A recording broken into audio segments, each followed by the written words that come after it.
Hey everybody, I'm the Drink Pro. Today we're sampling a 1969 Old Crow chess piece.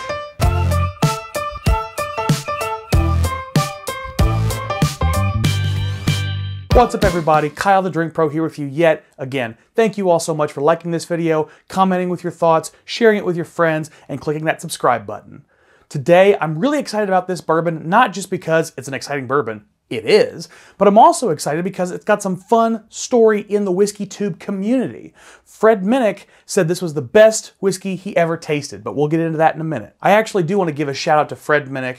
He and Jason from the Mash and Drum had an excellent live stream, I think it was last week. Definitely worth checking out. And this whiskey came up again during that live stream, which is part of what inspired me to do a quick turnaround and review this sample now. Fred Minnick mentioned in that live stream an interview he had done in the past with the BBC, where he mentioned that the best whiskey he ever tried was the Old Crow chess sets. Now in the interview, Fred was asked, what's the best whiskey you've ever tasted? And smartly he clarified, do you mean any whiskey or just American whiskey or bourbon? The interviewer said, we'll keep it in Kentucky. So we'll call that Kentucky whiskey. Still a bold claim, the best Kentucky whiskey you've ever tried. Here's the other interesting caveat, is the first thing that Fred says is 1950s Old Crow. Now I'm no bourbon scholar, but I think the Old Crow chess sets weren't created until 1969 and later. Now you might just say, you're taking pot shots at Fred. No, I think there's an important thing here that's worth discussing. Old Crow was named after a Scottish immigrant to Kentucky named James Crow. James Crow was here in the sort of Wild West days of bourbon. I believe he died in 1956. That means that during Dr. Crow's life, whiskey was a lot more unregulated, it was a lot less clear what was going into the products, and you really had to rely on your name and your reputation, which is why Old Crow became so popular. Old Crow was a moniker. It referenced the stuff that was being made by James Crow. And so whether or not he named the whiskey, that it didn't matter because people knew it was Old Crow's whiskey. Now after James Crow died, there were several different owners that had the whiskey and had the recipe, and it changed hands several times. And I could, dig into the details of that, but for our purposes, let's fast forward a little bit into the 50s and 60s. At that time, Old Crow was more than just a brand, it was actually an entire distillery, the Old Crow Distillery. And in the 1960s, they began a pretty sizable expansion program, which was actually really unfortunate timing because the 60s was around the same time we started to see a dip in whiskey demand. In the 1960s, the recipe and the process for creating Old Crow whiskey changed. I have no way of confirming this, but the rumor is the original recipe and the original yeast strain were both lost to time. Without the original recipe and the original yeast strain, who knows what was actually coming out of the Old Crow Distillery in the 1960s. Now, also, like I said, the timeline here is a little bit hazy, a little bit fuzzy, but Old Crow sort of developed a reputation as one of the best whiskeys in the world in the 50s.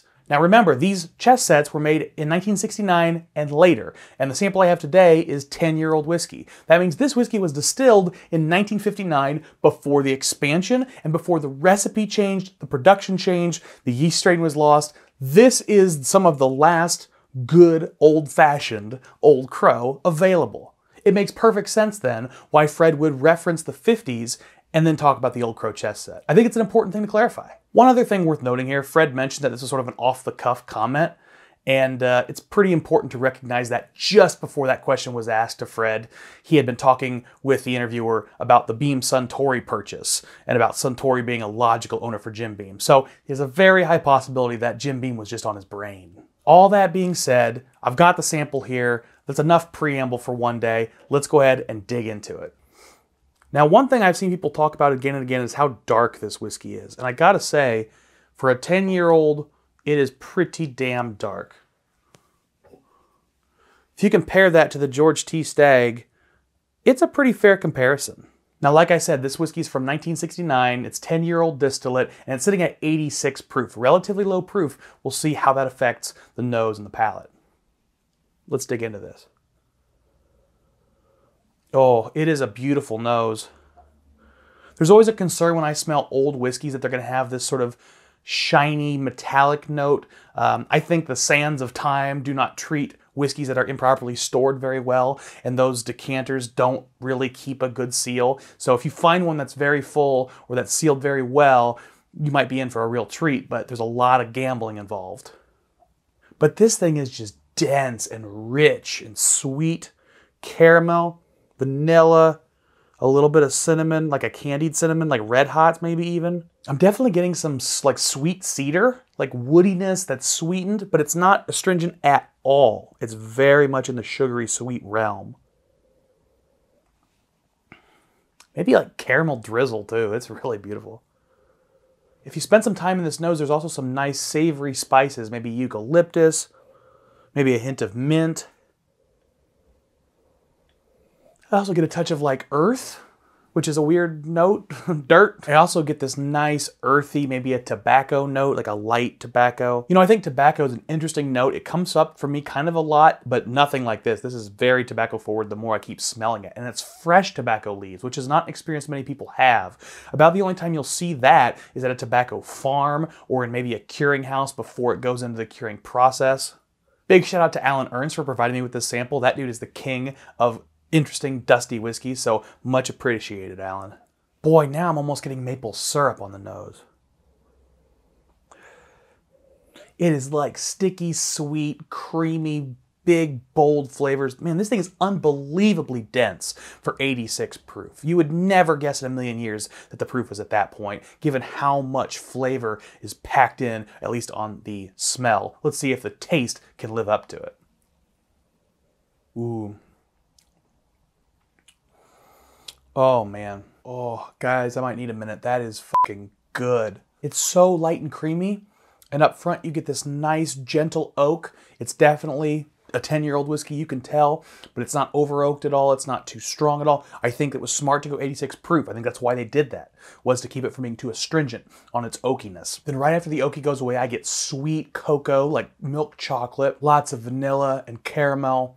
Desserty as all hell. That's just fantastic. And the finish is long and sweet too. I get this creaminess that just sticks with me from the mid-palate into the finish, and the sweetness just lingers. It's just like caramel is just hanging out in the back of my mouth. Man, for 86 proof, this finish is long too. It is sweet, it is creamy, a hint of pepper, a hint of wood, but man, it's really what you want if you like sweet, bold, creamy whiskeys. And to be able to get that kind of boldness from 86 proof is really extraordinary.